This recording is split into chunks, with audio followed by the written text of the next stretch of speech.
I was looking at my computer screen when she entered the apartment. She had been coming home from work late for a long time. Today was no different from the others. It was almost 10, Swai. The children and I had already had dinner and done our homework. They had been lying in bed for almost an hour. They didn't even ask about Mom or why she wasn't home. This was just recently, and it saddened me. I've spent the last hour going over our finances. Over the past 2 years, the situation has deteriorated sharply. Our income decreased significantly, but my wife did not notice this. She still spent money freely as if we didn't care about anything. I just finished paying my last bills. We might be able to hold out for another couple of months. I also revised my life plan. Perhaps I made a mistake. For the past 2 years, I've been staring at a time bomb, wondering if it will ever explode. I always figured it would happen at some point, but I started to doubt it. I don't know how long she stood and looked at me. Lately, I've been getting lost in my own thoughts more and more often. Losing time was a byproduct. Finally, with her arms crossed and an all-too-familiar look of contempt on her face, she spoke. "Michael, I want a divorce." I'm not sure what feelings I had at that moment. My spirit was so loaded with doubt and self-loathing that I was almost numb to any new emotions. Actually, it wasn't all that funny, but I still tried to suppress my laughter. My wife of 17 years just told me that it's over between us, that everything we've built together will eventually be torn apart. I haven't felt this kind of emotion in a long time, and it almost made me smile. Relief. I looked at her for just a moment, allowing myself to be transported one last time to our happier times. Then I came back to reality. Fine, I was a better programmer than manager. Unfortunately, programmers are promoted to project managers, then to department heads, and then to senior management. That's how I ended up as a senior product development manager. It was just a fancy title for a salesman. In fact, I was the most qualified for the position at the time. I created our flagship product line almost single-handedly. I nursed her through her infancy, helped her grow. Through 6 successive upgrades, I knew our product better than anyone. When clients had questions, I had answers. When our employees had problems, I knew how to solve them. Add in a new haircut and an overpriced suit, and I looked the part. The salary increase and benefits that I received in connection with my promotion did not cause any complaints from me.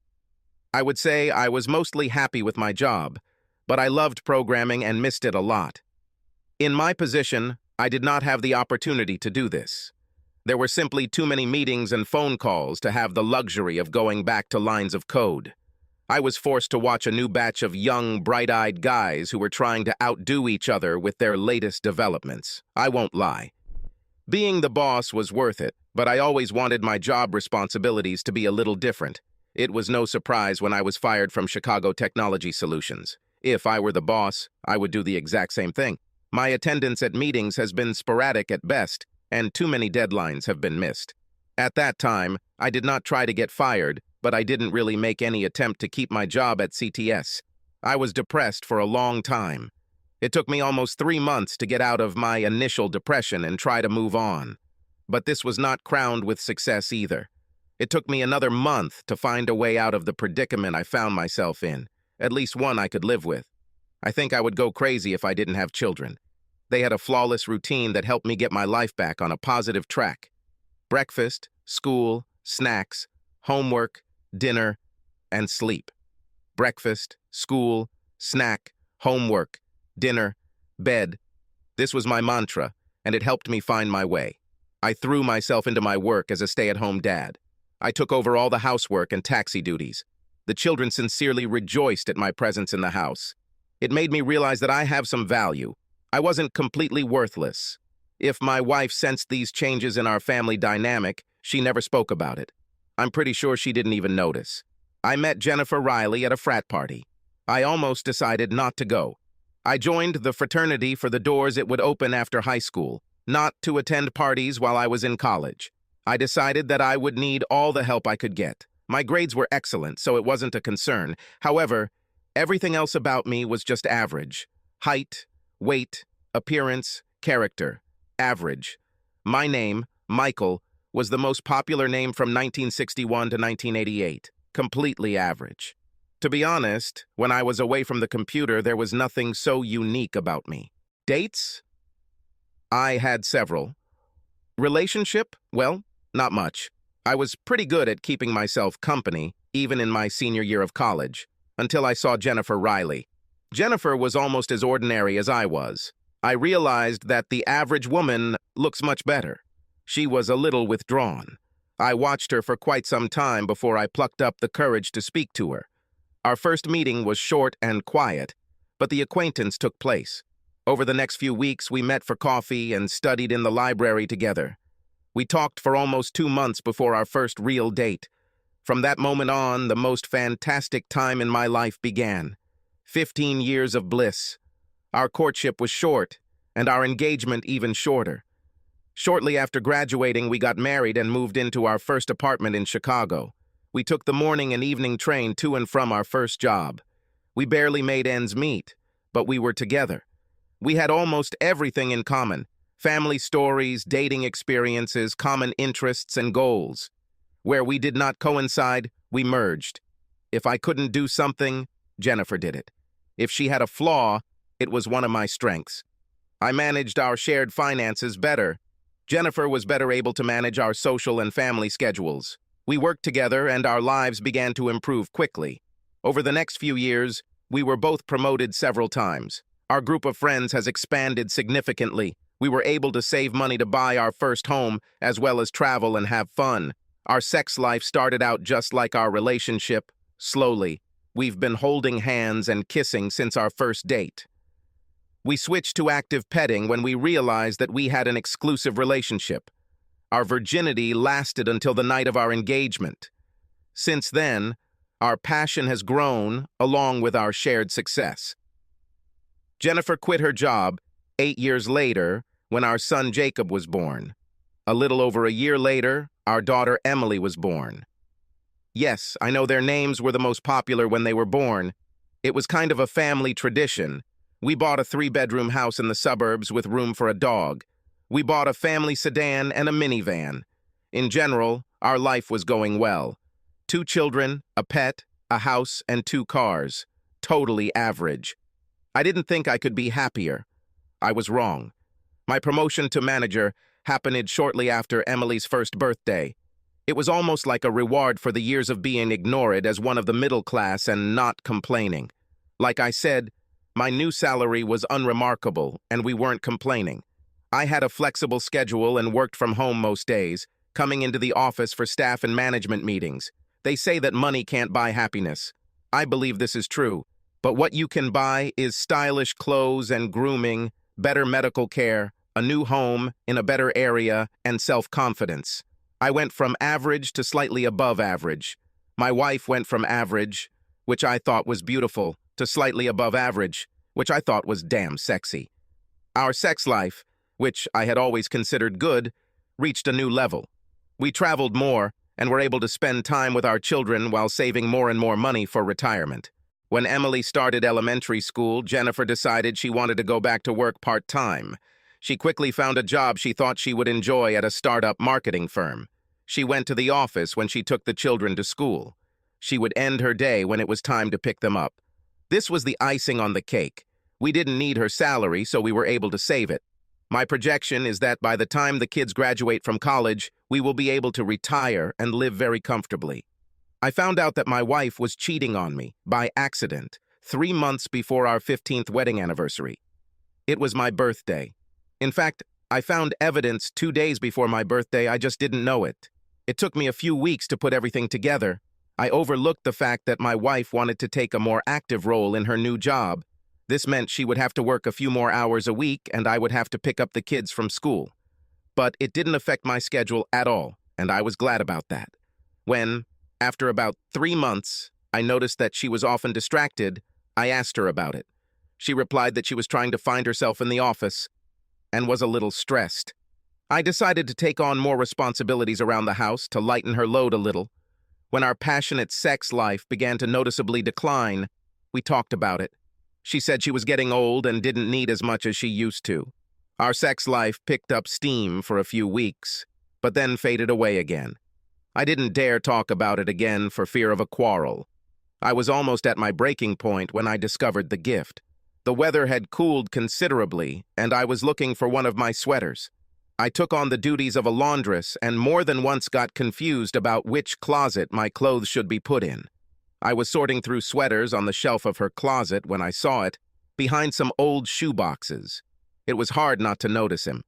The pink box and white ribbon from the lingerie store were unmistakable. The card addressed to "My Beloved One" excited me. A small war of thoughts flared up in my head for a moment. Should I watch? Should I wait? I decided to take a look. I wasn't sure I could wait until my birthday to rape my wife after reading the card. Please forgive the packaging this gift came in. You can unwrap the real gift on your birthday when I wear what's in the box. Love, Jennifer. I was excited, and excited at the same time. Over the next 48 hours, I stepped up my game. I made sure to meet her at the door with flowers, give her a foot massage, and cook her favorite dinner. Her reaction was not what I expected. It looked like she was tolerating my affection. On my birthday, I made sure the kids finished their homework early. I didn't want any problems to interfere with my gift. I was a little surprised when Jennifer came home late from work. I was even more confused when she asked me what was for dinner. But I was ready to play along to my surprise. I said we should go eat pizza. The children had fun, and we went. I made an arrangement with the waitress, and just before leaving, the waiter serenaded me with "Happy Birthday." I thought I saw surprise in my wife's eyes, but she quickly recovered. "I'll give you your gift later, Michael," she said, smiling. The road home was stressful for me. I almost had an accident. The 15 minutes while the kids got ready for bed was brutal. But the 15 minutes after that, while they fell asleep, was excruciating. Luckily, Jennifer returned from an emergency trip to the store to buy milk shortly after they fell asleep. When I arrived at the bedroom door, Jennifer was not in the room. I sat down on the bed. A few moments later, she emerged from the bathroom wearing a flannel nightgown, no makeup on her face, and her hair in a ponytail.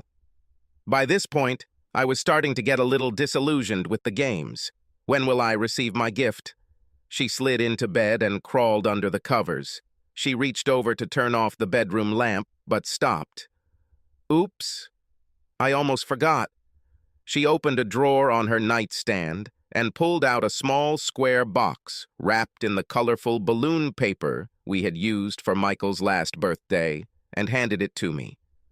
"Happy birthday, honey." And that was all. She rolled over, turned off the light, and fell asleep. I was too shocked to even open her gift. The next day, my depression began in full force. I replayed the events of the day over and over again in my head and could not understand what I had done that had so clearly ruined our evening. I was completely confused. I remained in despair for almost 2 weeks. This damn gift almost flashed a pink light at me, announcing my failure. I've heard all these cliches. The husband will be the last to know, etc. I have to be honest and say that I was truly in the dark. The idea of Jennifer cheating on me was so foreign that I never, not once, thought it was possible. But that was the first thing that came to my mind when she called home 13 days after my birthday and said that she would be home late. It's Alan's 30th birthday, and his staff is inviting him to a celebration. I might be late. I don't remember answering her or going to the closet in the bedroom, but I do remember looking at the empty space where my gift once stood. For longer than I cared to admit, I thought I might be having a heart attack, and for a few moments I hoped it was true and that I would die soon.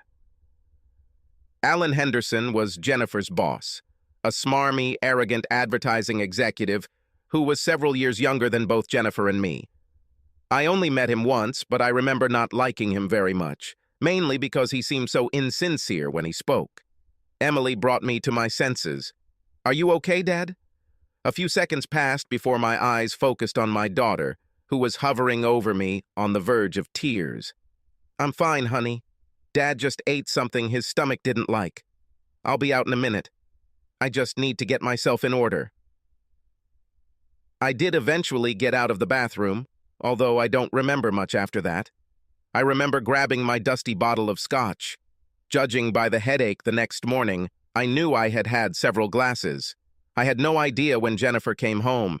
When I found her in the kitchen this morning, feeding the children, she didn't look like anything unusual had happened. She was just going about her normal business, and only the slight shudder that I saw on her face when she sat down to eat killed all the remaining love in me. It was very subtle, but it was there. I would like to write about how I stood up to my cheating bitch wife, but I didn't. I was simply devastated. It was all I could do to move on, and for several weeks, I didn't get better. I was like a zombie. Every day when I realized that my wife was calmly doing household chores, I felt worse and worse. I thought I had hit rock bottom. It took me the weekend of my 15th wedding anniversary to shake myself up and decide to take action. I probably wouldn't have done anything. I acted like a weakling. I knew it. I wish I could say I was shocked. There is probably some technical psychological terminology for my behavior. If my father were alive, he would simply say that I acted like a weakling. He would be right. It wasn't until my wife announced that she had to go to a work conference that the fog cleared from my thoughts. She won't be around for our anniversary. I don't know why this mattered to me. It was just another level of disrespect. But it hurt, mostly because she gave no indication that she even knew about the date. After drinking myself into oblivion on the night of our anniversary, I woke up angry. I've reached my limit. I called my lawyer and made an appointment. I was going to end this farce. I was sure that my life couldn't get any worse. I was wrong. The take-no-prisoners attitude with which I walked into the lawyer's office gave way to crushing disbelief. I knew divorce could be difficult. I thought cheating on my wife would work in my favor. Instead, my lawyer punched hole after hole in my case. I had no evidence of cheating. If I had proof, it wouldn't matter. My wife would have the right to divide our property 50-50. I had no evidence that my wife was a bad parent. My best hope would be joint custody. The difference in income also worked in my wife's favor. I would pay spousal support and alimony. Most likely, my wife would get primary custody and the right to remain in the house for the benefit of the children. My wife was a cheater, and I was a buffoon. I went from depressed to upset. My wife even asked me about it a few weeks later. "You really don't look good, Michael. Is something bothering you?" "No, darling." At least she pretended to care. And I just wandered through life. Then I was fired. I didn't know it then, but it was the best thing that happened to me. The evening news gave me a glimmer of hope. I watched depressing story after depressing story, and it seemed to fit my mood perfectly. But then this happened. A major employer on the East Coast went bankrupt. Former employees were struggling to get their final paycheck and were worried about their pensions. It seemed to me that some people might be in a worse situation than me. Then the talking head appeared on the screen again, with its analysis. The employees will likely win the lawsuit against their former employer, but it will not make a difference. Nothing left. All the money's gone. It didn't take me long to connect the dots and come up with a plan of action. My wife couldn't take what wasn't there. We wouldn't have anything, so we wouldn't share anything. Of course, at the same time, I was screwing myself up, but I was still going to lose half of it. Did I really care about the rest? My plan started out simple enough. I was unemployed and had no intention of looking for a job. I was going to spend our savings until there was nothing left. I admit it was a crazy idea. I didn't even think it would work, but it was something I could grab onto. 2 years is a long time. I was painfully bored when I was alone, which was almost always. I realized that Jennifer truly was the lifeblood of our friend group. When she distanced herself from me, I discovered that I didn't have any truly strong friendships. I was an only child. Both my parents died young. My dad from a heart attack, my mom from cancer. I was really alone. For 2 years, my children were the only thing that was right in my life. I enrolled in the executive MBA program. The university was expensive, but local. In one go, I spent almost $120,000. I paid cash for a new luxury SUV, $60,000 minus. I fully funded my kids' education savings accounts. This cost another $260,000. I spent thousands on a new wardrobe and began withdrawing more and more cash twice a week. I took the kids to school, went to the bank, and drove to the lakeshore. I never gambled with the money I took with me. A few bucks here and there to keep yourself entertained. I spent enough to show that I spent the day at the casino, including receipts for lunch, snacks, and parking. The main amount went into a wall safe in our garage. My personal post-divorce war chest, in case things go south. My other expensive purchase? Complete private surveillance of my wife and her lover. I asked for everything I needed. Videos, photographs, daily diary of events. I'm embarrassed to say how much it cost me. You're probably wondering if my wife has noticed any of my spending. I'd say yes, except for the gambling part. I had to tell her about transferring money to the children because I needed her signature on the Guardian accounts. She saw my car and clothes. She never said anything about them. I'm sure she thought I was working and that we were still living on an easy street. She also made a few purchases, but I didn't say a word. I've often wondered who benefits from her increased lingerie purchases. It's just that we never discussed this topic. We were cordial with each other and communicated daily. It was like putting up with a roommate we didn't particularly like. Sex? Don't even go there. Time spent with children was the highlight of my life. I did my best to support whatever interests they had.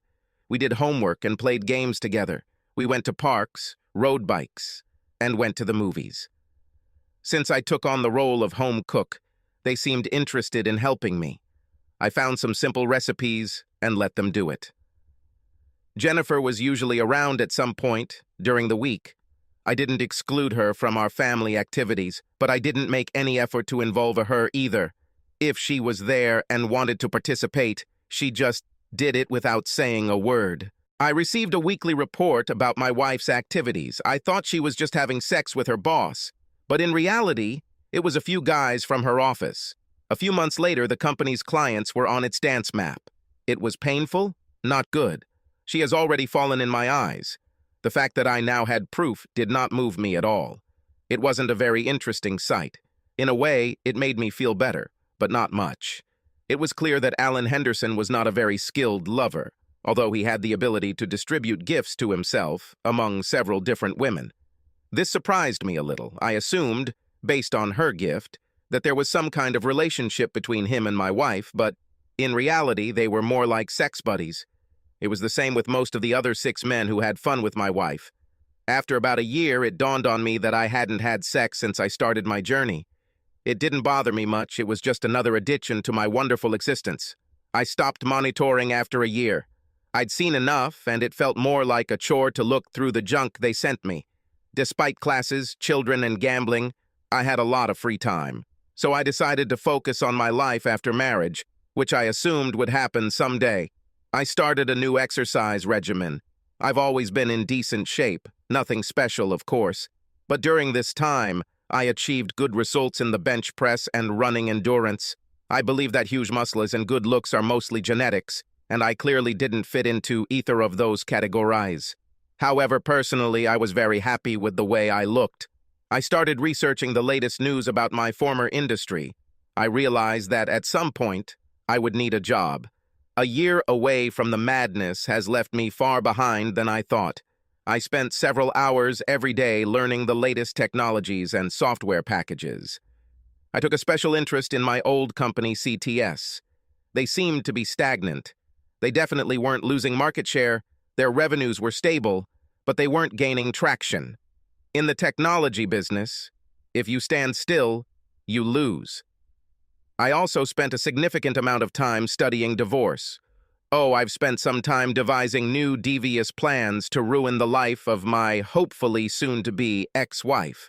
However, most of my time was spent studying how divorce affects children. I had already gone through most of my pain, and my children were a big part of that. I wanted to make sure that when their transition came, I would be fully prepared. There is a huge amount of information out there that I thought was complete nonsense. 8 months into my adventure, I started to panic. My wife began to come home at the usual time, and she started talking to me and asking how my day was. Of course, I answered abruptly, but that didn't bother her. She began to dress more provocatively for bed. It seemed like she was trying to rekindle the intimacy of our old life. A few weeks later, things got even worse. For a year and a half, she did not take part in our lives and minded her own business. Now she complained about the lack of communication. She started talking about working on our marriage, and I stopped talking to her. Complete silence. Her attempts at reconciliation continued until her birthday. I left her gift on the dining table. The wrapping paper must have looked familiar since I used it from the last gift she gave me. The contents shouldn't have been a surprise either. It took me 6 months to open the last birthday gift I received from my wife. It was a watch with a cheap digital dial.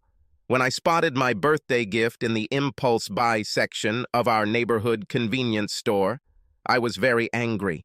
$9.95 watch from a fast trade store, the best wife. Then I saw that they had a suitable women's model. I've come to terms with this.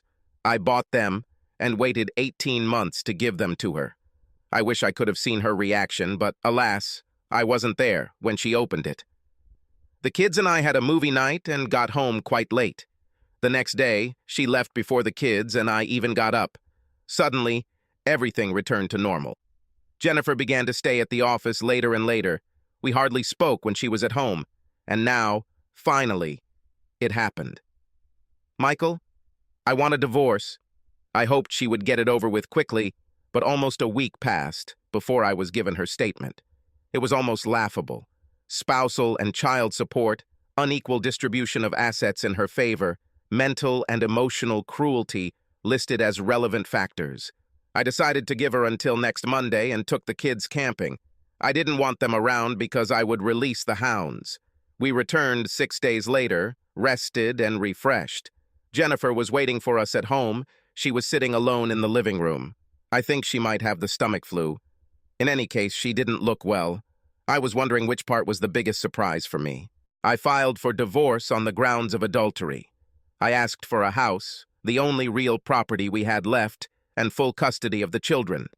I asked for spousal and child support because I was unemployed and taking care of children full-time for 2 years. I filed alienation of affection lawsuits against 7 of Jennifer's sexual partners.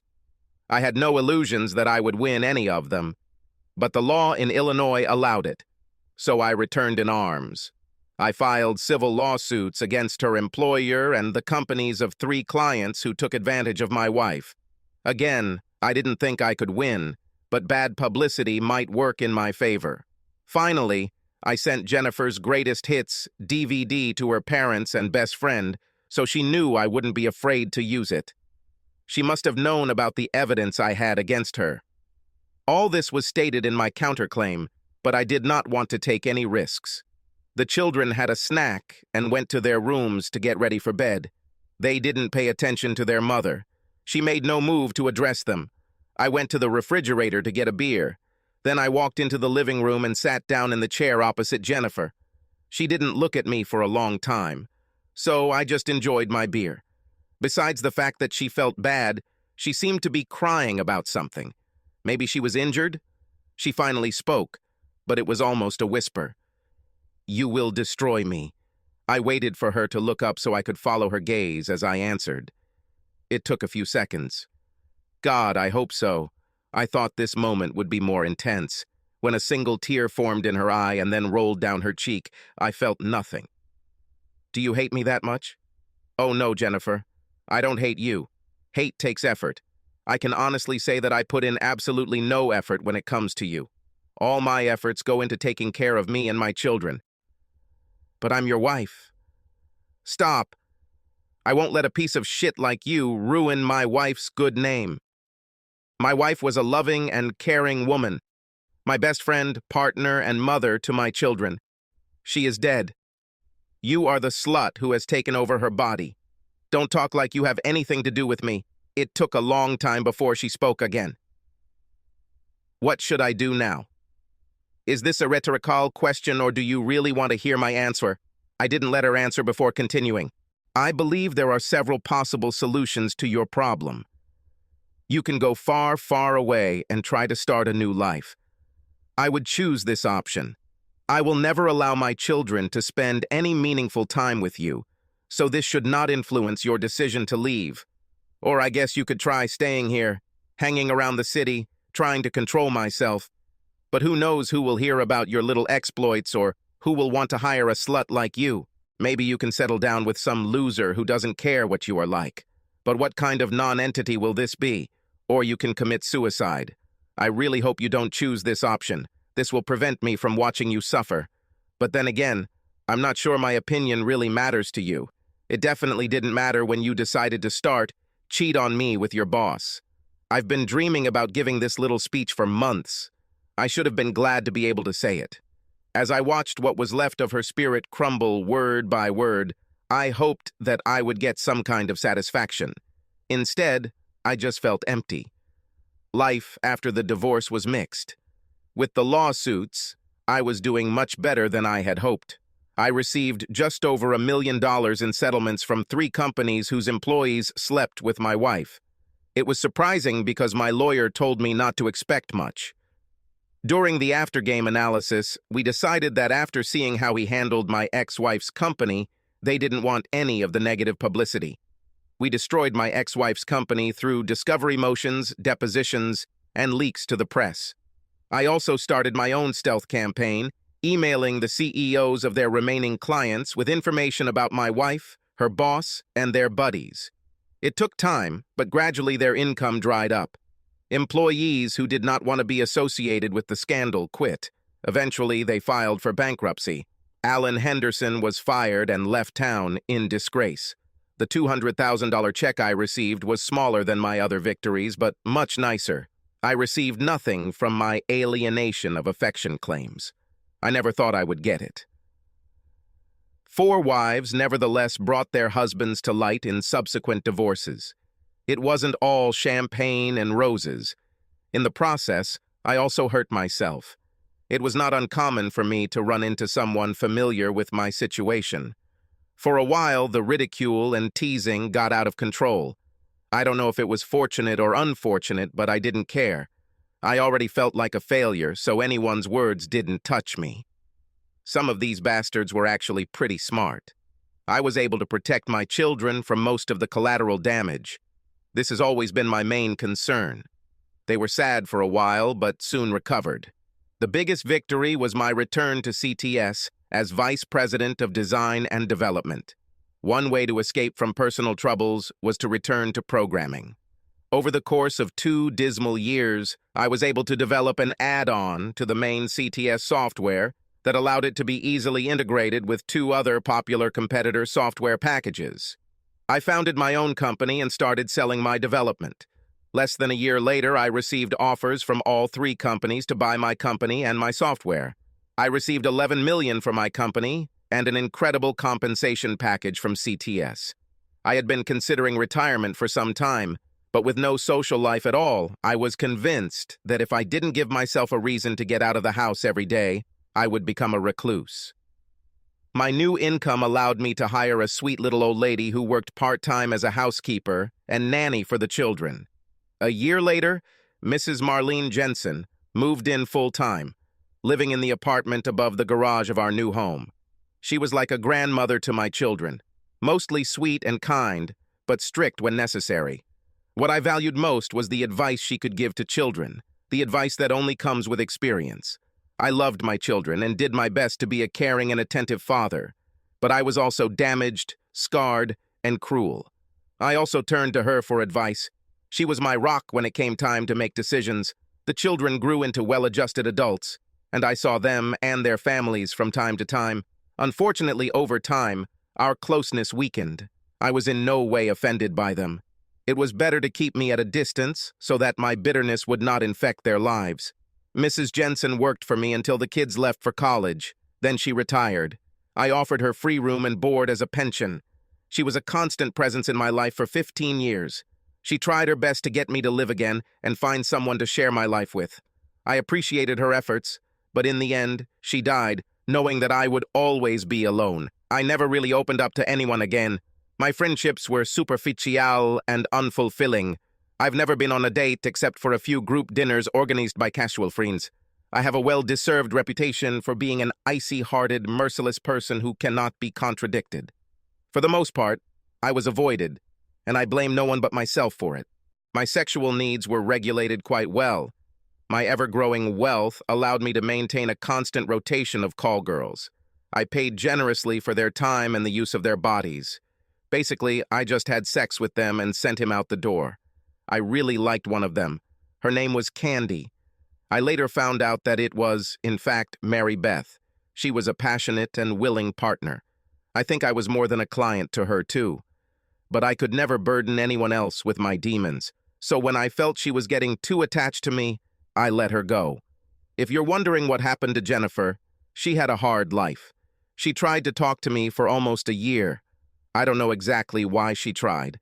Did she think we could reconcile, or did she hope for a relationship with my children? Maybe. I honestly warned her, but she didn't listen. She tried to stay in Chicago, and I started following her. When she applied for a job, I made sure her work record was always there to greet her. When she started dating, which happened almost immediately, I sent her potential partners packages with wishes so that they knew everything about the woman they were letting into their lives. I didn't care if they wanted to keep her around after they found out the truth, but I didn't want her to be able to reshape history by ignoring it. I had to live with this every day, so it was only fair that she did too. As I said, my ex-wife continued a constant campaign of unanswered phone calls, emails that I never read or responded to, and always kept my email inbox full. I think some sick part of me wanted her to suffer. I believe that at the very beginning, it would be appropriate to seek professional help. Perhaps it would save part of my soul and allow me to return to a normal life. But in the end, I never went. And as time passed, it seemed too late to do anything. I could have changed my phone number, but I didn't. An assistant could sort my mail, but I always did it myself. I could block her incoming emails. This would prevent me from accidentally opening one of them. It was a stream of apologies that meant nothing. Of course, the situation got out of control. Of course, she always loved me. Hasn't she suffered enough? I responded with a gift and a simple note. I bought the sluttiest lingerie I could find at her favorite store and wrapped it neatly in a clean white ribbon that really brought out the pink color of the box. I have attached a beautiful handwritten note. I'm sure she appreciated the symmetry when she opened the card addressed to the bitch. One of her potential suitors tried to bring me to justice for tormenting my ex-wife. He showed up on my doorstep, full of liquid courage, pushing me back and knocking me over as I opened the front door. It was his mistake. Like I said, I'm nothing special. I didn't do any martial arts or special forces training. I was an ordinary guy. I've never been a violent person. Hell, I've never even been in a fight. But what I had was rage, undiluted, unspent hatred for my wife and her lovers. He was the unfortunate recipient of my exit. In the end, I escaped with a good burn and a broken rib. He was lucky to be alive. He pleaded guilty to misdemeanor assault and trespassing, and received probation as a first-time offender. I think the years of reconstructive surgery and rehabilitation made a greater impression on him. Jennifer never tried to contact me again. I stopped following her after another year when she found a full-time job cleaning rooms at a travel hotel in a town about 700 miles away in rural Virginia. The only time I saw her was 16 years later at my daughter's wedding. I know the kids reconnected with Jennifer a few years after graduating from college. I made no attempt to stop them from finding her. The years have not been kind to her. She had gained at least 40 pounds and had deep wrinkles around her lips and other signs of smoking. This was a new trend. Overall, she looked old and haggard. But underneath it all, I still saw the woman I gave my heart to. I didn't feel anything for her, but I saw her. She sat alone in the bridal section, near the back of the church. Her interactions with my daughter were brief, cordial, but distant. She never tried to talk to me. For the rest of the evening, we did not come closer than 10 meters to each other. She stood on the street and waited for a taxi. When I saw it on her finger, I smiled for the first time in a long time. She may have done a better job than I did, judging by the small gold ring and minuscule diamond on her left ring finger. I walked up to her and looked at him for a few moments. When I raised my eyes to meet her gaze, there was deep sadness in her gaze. For the record, first you ruined my life. I looked down at her left hand, then back into her eyes. I'm glad you found someone. I hope he makes you happy. I quickly walked to my car. My driver waited carefully. Good evening, Mr. Smith. Hope you had a pleasant evening, sir. Are we going to the club? It went as well as I could have hoped, Jonathan. Let's go straight back to the house. I think tonight I'd like to be alone. Of course, sir. As we drove away, I tried my best not to look back, but I caught a short wave of her hand. Goodbye.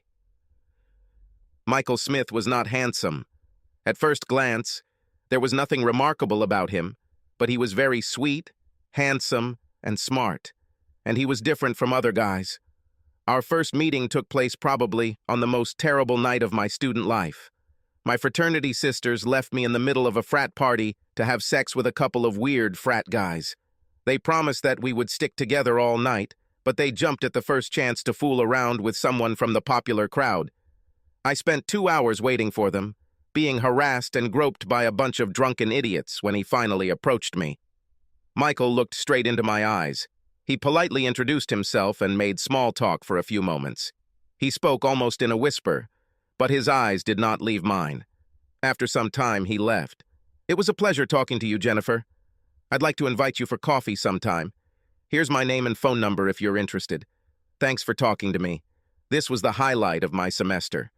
I admit I didn't call him. I waited a little over a week before I decided what the heck. We met over a cup of coffee. He asked me all kinds of questions. I found him very easy to talk to. During the first conversation, I realized what makes him unique. Outwardly, he was quiet and unassuming. He did not look bad. Perhaps he was even a little handsome. But he was brilliant. That much was clear. He could talk on any topic and was well versed in all the questions I asked him. He said he was studying computer science, but obviously he could have chosen any other major. We started talking about my subjects, especially those with which I had problems, in particular ancient philosophy. I majored in business and advertising. Unfortunately, I put off a few of my least favorite electives and found it a little more difficult than I had hoped. Michael's eyes never left mine. Just like when we first met, he looked straight into my eyes the entire time we talked. His motive was clear. He was sincerely interested in me as a person. I was flattered. He suggested studying together in the student union or the library. So 3 days later, we were together again. I wouldn't call it studying. It would be better to call it advanced tutoring. Michael spent 3 hours in the library on Friday night giving me the help I needed to pass my philosophy exam. When I didn't understand something, he apologized for his teaching methods and tried something different. He was so patient. He never made me feel stupid when I didn't understand something. I could sense his excitement over the phone when I called him to tell him I passed the exam last Tuesday. I could tell he was proud of me. He didn't accept any credit for the help, saying that he was actually being selfish for trying to spend time with me and that it was the most enjoyable time he'd spent on campus. I learned that Michael is not like most other guys. During the week, he was completely focused on his studies. There were no parties, absolutely no drinking, and nothing to distract him. At first, it annoyed me, but it got me interested. Over the next few weeks, we didn't go on what I would call dates, but he called every day just to talk to me and see how I was doing. He left me notes to let me know he was thinking about me. We still met for coffee or in the library and once or twice had lunch together. When we were together, he kept asking questions about me, my family, my interests, my dreams. If I asked him questions, he was open and honest. One day I asked him if he was afraid of anything. This was my constant question on dates. I read somewhere in a magazine that this is a good question to understand how much a person trusts you. I was prepared for the typical answers. In the past, they've ranged from nothing to that I'll drop out of college without partying as hard as I should. Michael just sat silently for a minute, staring into space. Then he looked into my eyes and said, "I'm afraid I won't be a good father. I was an only child. My mother and father died when I was in high school, but we were never very close. Before finishing school, I lived with my uncle. He was a big womanizer and we had very little in common. I think he was relieved when I left for college. I want to get married. I want children. But I have no experience of living in a loving, supportive family. I want to be a good father, but I'm afraid I don't know how." When he fell silent, I think he was looking for some kind of answer. "Too much?" he asked. "No, Michael. Not too much. Just enough." About 4 weeks into our relationship, Michael asked me if I was open on Saturday. I said yes, and he said he would stop by the sorority at lunchtime. The days leading up to that Saturday were strange. I kept asking Michael what he was planning. He didn't tell me. My sisters in my sisterhood smiled at me and whispered to me. I was on edge when he finally showed up. He was dressed in burgundy and sky blue. 3 brothers from his fraternity were dressed similarly and carried a large refrigerator and 2 huge heated trays of food. Michael had a DVD in one hand, a West Ham shirt in the other for me, and a big smile on his face. He asked me to show him the large room of the house. As we turned the corner, most of the house was dressed in West Ham colors and started chanting. I was shocked. One day, for maybe 30 seconds, I complained about missing my family's trip to England. I had a distant cousin who was part of the West Ham United Club team, and my family planned a trip to London to watch him play. Unfortunately, the trip came during a very important test week for me, and I was unable to go. I was very disappointed and shared this with Michael. He asked a friend at a local sports bar to record a West Ham game from satellite. He learned the team chants, taught them to his friends and my sorority sisters, and followed the game so he knew when to start them. He and his friends brought several cases of English ale and cooked fish and chips. While the game was going on, we sang, drank, and cheered. At the 72nd minute, he silenced everyone and told me to pay attention to the screen. I was able to see my cousin score his first Premier League goal, delayed, of course. No one else in my family could repeat this. It was the nicest thing anyone has ever done for me. When it was all over, he and his friends cleaned up after themselves and hit the road. Michael said he would call me later. I was left alone to fend off teasing about the dreamy look in my eyes. It was worth it. Our phone calls, notes, and coffee continued for a couple of weeks until one day, while sipping a latte, I noticed that he seemed extremely nervous. "Is everything okay, Michael?" "What? Oh, yes, certainly. I just wanted to ask if you have any plans for Friday night, and if you're free, would you like to have dinner with me? Well, like a date with me on Friday." "I'd love to have dinner with you, Michael." The look of relief on his face was amazing. It quickly gave way to one of the biggest smiles I've ever seen. It was on his face as he finished his coffee, as we walked out the door, and as he turned to give me one last wave as he walked to class. I could see it almost a block away. From that moment on, everything became a perfect whirlwind of love, romance, and friendship. I did better at school than ever. I had more fun than I ever had in my life. People treated me differently, too. I was more comfortable being myself, the woman Michael loved, and I think people were attracted to that. I will say that being around Michael was like getting a daily ego vitamin. He may have always underestimated himself, but he was never shy about describing me in glowing terms. In fact, it was probably just the opposite. Michael was a fairly nice guy who was fit, if not a little athletic. He was always well-groomed, bordering on stylish.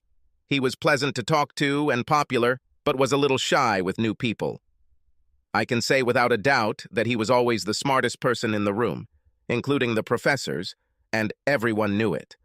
But with a laid-back demeanor, he avoided the spotlight to spend time with me. He often told me that he was an ordinary guy who won the lottery when he met me. I would describe myself as pretty. My friends described me as pretty. My family described me as cute. I've always been a little self-conscious about my appearance and my body. It was hard not to. Some of my sorority sisters were gorgeous, with model looks and bikini bodies to match. But it was hard not to feel like I had something special, looking at myself through Michael's eyes. I can say that the longer I was with Michael, the more valuable I felt. I was over the moon when it was time for graduation. One of the stupid end-of-the-year rituals in sororities was playing at being a potential husband. Being one of the few sisters who didn't have a long-term boyfriend, I could never be a part of it. For a large group of graduates, this was a favorite event, and it always attracted many guests. Everything was quite simple. Each sister, alone, spoke to the assembled graduates and could give a positive or negative example of the other sister's boyfriend during the previous year. The winner was the sister whose boyfriend received the most positive feedback.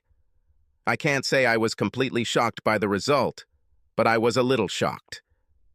For the first time in the 29-year history of this event, My Michael received all positive reviews, one from each sister. I had never felt so proud and was a little disappointed that, as per tradition, I would not be able to tell him about his victory. 3 days later, I finally found a way to reward him. The day after graduation, Michael drove me home. I was from Chicago, and Michael was offered a job there. We spent 4 hours on the road holding hands and talking. We stopped for a quick breakfast and a kiss. We arrived at my childhood home just before lunch. Michael spent the next 2 hours charming my parents. I was a little surprised when he asked if he could buy my dad a beer. They left before I could protest. My mother smiled through misty eyes. "Oh, Jennifer, this one is a keeper." "Trust me, Mom, I know." Michael and Dad smiled and laughed all the way to the front door when they finally returned 2 hours later. Michael told me he would come back for dinner after he checked into the hotel, said a quick goodbye to my parents, and left. Finally, he told me that he asked my father for permission to marry me. I will never forget that evening. It was magical. After a wonderful romantic Italian dinner, Michael proposed to me on the sky deck of Willis Tower. It was a beautiful, clear evening, and the lights of the Chicago skyline almost matched the glow in my heart. When I was in college, being a virgin was always a source of mild embarrassment. I'm sure I was the only virgin left in the house, but that night, it was a precious gift, part of a matching kit. Michael gave himself to me that night. I felt it. He treasured my virginity as only he could. He was patient, loving, and gentle. He created a magnificent wave of love and lust, and then carried me along with him. I couldn't even dream of a more perfect sexual contact, especially for the first time. I knew that Michael was also a virgin, with very little experience with the opposite sex. I asked where he learned to be such a fantastic lover. As modest as ever, he whispered to me, "I am reading. So many." Our life was almost perfect. Michael got a good job right after graduating from university. He was constantly promoted, and I was happier than ever. I don't want to say that these years diminished their significance for me. I can't find words to express how happy I was during our first decade of marriage. It would be completely inadequate for me to describe how having children ended my life. I do not tell the details of those years because they have nothing to do with my fall. In fact, if I tell you about these years, it will only confuse you as to the motives that led to my downfall. I know my mistake. No, it's better to say that I was mistaken. I know why I fell. I didn't trust Michael enough. One of the things I loved most about Michael was that he never hid his vulnerability from me. He shared with me his entire being, almost the most important thing, his insecurities. He never hid from me. For a long time, I had nothing to hide. My life was a fairy tale. My family was wonderful. Michael never treated me as anything other than a full partner. I was involved in every decision that affected our lives. It didn't matter that he made 5 times more than me or was better at managing our finances. He always turned to me for advice and agreement. Mostly it made me feel special, but sometimes it made me feel inadequate, like I wasn't keeping up my end of the deal. I never shared this with Michael. If I had shared, I would never have ruined my life. He would help me. I know it. He loved me so much he would help me feel whole. This little insecurity grew and grew over the years. Maybe it has festered. Anyway, by the time the kids went to school, I was lost in my own skin. I felt like I needed something different that would give me an independent purpose. I wasn't looking for a lover under any circumstances. I loved my husband. In the bedroom, I was more than satisfied. Our sex life was passionate, although perhaps a little drawn out. It was mostly my fault. I knew my husband wanted to be a little more experimental is probably the best word, but I just decided why ruin a good thing? No, I wanted to feel equal, not just to be treated as an equal. So I found a job and announced that I was taking it. I had everything thought out. I was fully prepared to stand up for my reasons for wanting the job. Our argument lasted 4 seconds. "I think that sounds great, Jennifer. Whatever makes you happy." And it worked. I solved my problem, all by myself. I didn't need help. The sheer vanity of my thoughts in those first few months made me sick afterwards. but at the time it was exciting. I felt like an independent, confident woman, capable of fighting the world. The mood in our office could be described as flirting. At worst, it could be called a den of debauchery. My colleagues, both men and women, were young, bold, and energetic. There were several official affairs between employees. To an outside observer, their sexuality seemed to give them strength. There was no relationship, just sex for sex's sake. No one hid it or thought there was anything bad about it. My boss was probably the worst of them all. Alan Henderson was a pretty nice guy, although not exactly my type. People always made fun of him, saying that he couldn't keep a girl and congratulating him on his latest conquest. I didn't jump into bed with the first guy who hit on me. In fact, I blew him off. Hard. But it made me wonder if Michael and I were missing something in our sex life. Our group of friends were pretty reserved when it came to sex. There was no conversation in our area that even came close to the daily barrage I heard in the office. After our first Christmas party as a group, when I introduced Alan to Michael, my life changed forever. I could tell they didn't like each other, even though they pretended to get along great. I stopped talking to Michael about my work and never mentioned Alan. I could tell my job and boss were bothering him. After that night, I noticed that everything had changed in the office. Alan started paying me a lot of attention, praising my work in front of people and asking how I was doing. He began to ask me to share lunch with him. We always discussed our latest project for a long time. He began to ask my opinion more and more often. Then he would ask a few personal questions and we would end the conversation and get back to work. He also started complimenting me on my appearance, using words like sexy and provocative. Looking back, I can say that he worked on me for months, and I, like a fool, consumed him. I don't remember the exact sequence of events that led to me being half naked and Alan having sex with me on his desk after everyone else had gone home. It is with deepest sorrow that I admit that I enjoyed every minute. Alan's skillful seduction left me feeling desirable, emotions that I thought were long gone. Years later, as I analyzed my behavior, I realized the full extent of my betrayal. I didn't feel like Michael wanted me because I didn't give him anything to want. I knew what kind of person he was. He would never do anything to make me feel uncomfortable. I was his true partner and cherished lover, not his fuck buddy. But he was very insightful. The slightest hint from me would be enough. Any hint that I wanted something different would have drastic consequences. A painful analysis of my married life showed that Michael was clearly cautiously probing for any opportunity to intensify our sex life, and I was ignoring him. I'm terribly ashamed to admit that I did all this and more for Alan. I was his toy, and I liked it. I was too deep into my relationship with Alan before I realized the truth. He treated me the way I deserved. He treated me the way I deserved. It was painful. The contrast with Michael was striking and changed my thinking almost immediately. Alan didn't love me, and I was making a terrible mistake. I told Alan that our romance was over the next day. He laughed at me and pushed me out of his office. The package was on my desk when I returned from lunch, along with a note to be at Alan's office at 5:30 p.m. The contents of the package guaranteed my execution. The pictures of Alan with me in various positions during sex kept me glued to him and the hell that my life would become for the next year and a half and beyond. Having sex with my two co-workers who were waiting for me in Alan's office felt good compared to the other things I was forced to do during those 18 months. Let me just say that I was the company's toy and Alan was my boss, and I hated him almost as much as I hated myself. I found the solution that had eluded me for so long. Courage. I told Alan.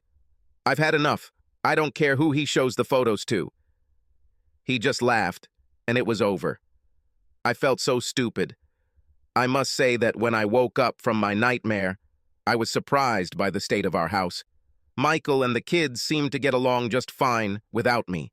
Deep down, I thought they would struggle when they were forced to face the kind of neglect I had forced upon them. But everything was exactly the opposite. It seemed like I wasn't needed at all. Michael clearly remained on top of his game. He had a new car, new clothes, and he looked like a completely successful leader. I felt terrible when I realized how long I had ignored my family.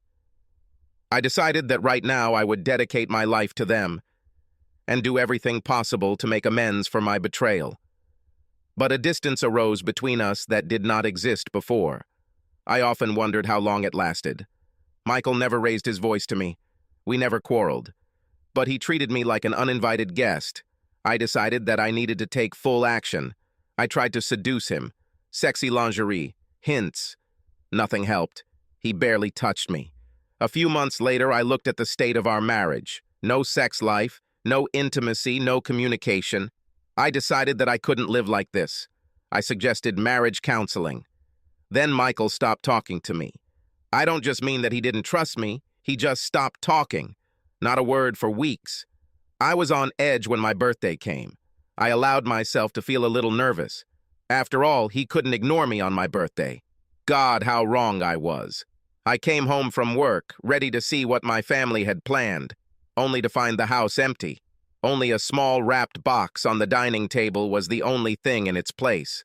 I knew what it was even before I opened it. A few years earlier, I forgot Michael's birthday. In a panic, I found an inexpensive watch in a store on the next street. I intended to correct my mistake later, but I never got my act together and eventually forgot about it. My gift was a mistake, but his gift was calculated. By the time I went to bed, I was furious. Keeping my kids away from me on my birthday was just cruel. I couldn't believe he could do this to me. And a gift. This is already crossing all boundaries. I should have realized that something was terribly wrong. The symbolism should have been enough. Michael was not an evil person. He was the most gentle, caring, and loving person I have ever met. If I hadn't been so clouded with anger over that damn gift, I could have saved my marriage. If I had confessed my sins and asked for forgiveness, perhaps there would have been hope. Unfortunately, at that moment, I stopped thinking about working on my marriage and started thinking about divorce. I was sad, but I was determined. It took me several weeks to work out all the details with a lawyer. I told her about how Michael was distant and even cruel, how he kept the kids away from me, how he ignored my request to go to counseling, how he stopped talking to me. My lawyer attacked my comments. She said I would be well compensated. We have reviewed the claim. I felt like I was doing what was fair, but also standing up for what I needed to live a normal life. All that remained was to deliver the bad news. I stood silently in the doorway of the office and looked at the man who had once been my husband, my soulmate. He looked like the same person, but it wasn't him. Finally, I've had enough. Michael, I want a divorce. There was a long silence, but I did not see any emotion on his face. It seemed to me that he smiled, but most likely he was just in shock. He must have been shocked because his reaction was not what I expected. No shouting, no questions. Fine, that's all. The following Friday, he was served with my divorce petition. This weekend, Michael was in a better mood, but if he tried to make amends, it was already too late. I was not in the mood for reconciliation. He even said goodbye to me at the door when I left for work on Monday morning. Too little, too late, I thought. When I arrived at the office, I realized that there was a big problem, but I had no idea what it was. My boss, the president of our company, and our corporate lawyer were arguing in the conference room. Fists stuffed with papers were waved around. I was so busy watching the hysteria that I did not notice the man who was waiting for me near my workplace. He scared me when he spoke. Jennifer Smith? Yes. You've been served. The man handed me a massive envelope, took a photo of me, and left. I didn't even have a chance to sit down, let alone look at the contents of the envelope. As soon as the man left, a security guard and an HR manager stood in front of me. Mrs. Smith, you have been suspended pending an investigation into allegations of inappropriate behavior in the workplace. Please gather your personal belongings and leave the building, she said. It was humiliating to pack my things while my colleagues looked on. It was even worse when I was escorted out of the building. I had no idea what was going on. I'd barely left the parking lot when my phone rang. It was my lawyer. I didn't even have time to say hello before she started scolding me. Hide important information and make her look like an idiot were the only phrases that made sense. I drove home in silence. The house was empty again when I arrived. I had no idea what hell I had unleashed until I finally calmed down enough to remember the envelope. Michael's counter-petition was devastating. Almost all of my extramarital affairs were documented. There was no money. He spent almost all of our savings. What struck me most was the word adultery. I thought my life couldn't get any worse. Then I tried to call my parents. I needed support. My father called me an idiot and hung up on me. He didn't need to tell me why he thought that way. I knew. The next 7 days were the loneliest days of my life, but years from now, I will remember them fondly as good days. Michael left a note, which I found later, saying that he had taken the kids camping and would be back on Sunday. That first evening, my oldest friend Rebecca called around 7 o'clock to check on me. She told me that Michael had sent her the DVD and that I didn't want to know what was on it. Over the next few days, my lawyer described in detail the hopelessness of my situation. I was fired for work, misconduct, and a lawsuit was filed against my company, several of the company's clients, and all of my sexual partners. I will lose custody of my children. I will lose everything. At that moment, I was ready to do anything if only Michael would stop all the litigation. I tried to prepare for his return. Unfortunately, I couldn't stop crying. When my family returned home, I was a complete mess. The children walked past me as if I was not in the room. Michael walked in a few minutes later, beer in hand, looking like he didn't care. I could barely bring myself to speak. "You will destroy me." The pure hatred in his voice destroyed me. God, I hope so. At that moment, I didn't even talk to him. I was just thinking out loud.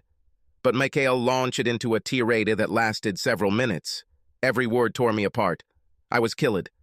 Then he got up and left the room. I can honestly say that I didn't give up. I tried to reconnect with Michael, but he didn't want to talk to me. I wondered how Michael and the kids were coping without money, but everything seemed to be okay. Sometimes I would secretly watch him drop them off or pick them up from school. I couldn't find a job and received unemployment benefits. My parents didn't want to talk to me. I needed somewhere to live, so I started moving from one to another, mostly divorced men. Nobody wanted to leave me around for long. One day everything was fine, and the next they wanted me to leave. On the advice of a lawyer, I started seeing a psychotherapist. She believed that if I repented of my behavior and tried to get professional help on my own, it would help me in court. I had very little hope. I managed to work through some points, most of which I shared with you. But the best advice from my therapist came towards the end of our sessions. She advised us to run far, far away. I don't know why the realization that he knew about my willing betrayal was so much worse. But that's how it was. I cried. Strongly. At that time, I was living with a friend of a friend. Decent guy named Robert. I think he had plans to make our relationship more than just neighbors. When he came into the room to find out what happened, I realized that he had been drinking. When he saw the package, he was furious and walked out the door before I could stop him. I became concerned when, a few hours later, Robert wasn't home. I should have. The nurses at the hospital were tight-lipped on details, but knew most of the story. Obviously, Robert came into conflict with Michael. Michael almost beat him to death. His face was disfigured. He suffered a concussion, several internal injuries, and a shattered left femur. I was terrified. My problems were now infecting the people around me. At the next session, I told this story to my therapist. She started asking me questions about Michael. I told her everything I knew. He was an only child and had no family. He was orphaned as a teenager. I talked about our young love, about his devotion to me and the children. I told him about his actions for 2 years when he should have known about my infidelity and subsequent behavior. And I told her what Michael did to Robert. When I finished, she looked scared. "You must run away from here, as far as possible. Leave him alone. Don't call him. Don't write to him. Don't let him know where you are. There is no hope for reconciliation. Don't even try. Move on with your life. If you push him, the most likely result will be that he will kill you. Your actions clearly broke a person with a fragile mind. All his life he suffered disappointment after disappointment. He will never forgive you. He will never forget. Run. And I ran away. I ran away from the memories of my perfect life to a shitty college town in Virginia where I found an even shittier job. A few years later, I found a man who could tolerate me and ignore my past. The best thing I can say about it is that it didn't stink or hit me. There was no love between us, only friendship. I'm sure this was part of my punishment. My kids reached out to me as they got older just to say hello and let me know they were alive and knew I was too. They never asked to see me or play any significant role in their lives. Michael? Well, he thrived without me. I followed his news as best I could. He was always a superstar in the software industry and he had a huge fortune to prove it. Nothing special was written about his personal life. I saw him one more time, at my daughter's wedding. I was surprised that I was invited. He looked fantastic. He looked like the man who owned my heart and whom I betrayed. I admit, I was a little scared when he approached me for one last gloat. For the record, you ruined my life first. He stared at my measly wedding ring. At that moment, I regretted putting it on my finger. I'm glad you found someone. I hope he makes you happy. And then he left. Subscribe to our channel so that your second chaff doesn't cheat on you, and go ahead and listen to the next story, because this story is nothing compared to the next one. If you're under 18, don't even think about listening to the next one.